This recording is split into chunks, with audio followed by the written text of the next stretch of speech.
Baadhi ya wakazi wa mtaa wa Feri Kigamboni jijini Dar es Salaam wamepatwa na taharuki baada ya nyumba zao kuwekewa alama ya X, huku wakitakiwa kuvunja katika kipindi kisichozidi siku 14 kwa madai ya kujenga katika maeneo ya hifadhi za barabara. Hamisi Suleiman ameandaa taarifa ifuatayo.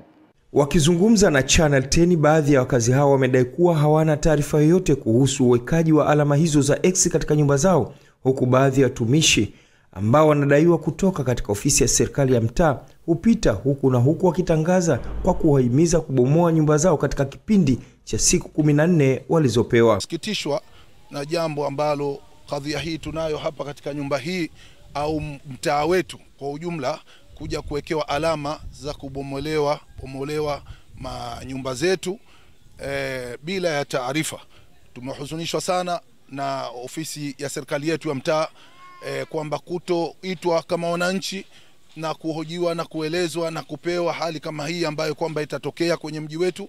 Imekuwa tumekuja tumevamiwa ghafla, tena kwa ubabe, ukiulizwa hujibiwi, katika njia ambayo ya kuhuzunisha sana, watu wakali. Na hivyo vile bado haikutosha, tukaja tena akapita mwenyekiti na kundi lake ili kutuambia bwana, tunakupeni siku 10. Na mwisho tena jana tumekuja kuandikiwa tena, kama tunavyoona kwenye jengo letu la madrasa hapa, tumepewa siku 17, kwamba sijui tarehe 17 maana yake, ili tuvunje mara moja mji wetu katika hali kama hii. Pia ni eneo la madrasa, pia ni eneo la mwalimu, na mwalimu amefariki so muda mrefu, na hapa ndio ilikuwa nyumba yake, na mkewe sasa hivi hayupo.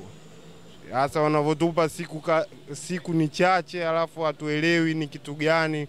Tulikuwa tunaomba kwa serikali yetu itusikie. Ni kitu ambacho hatujakitarajia.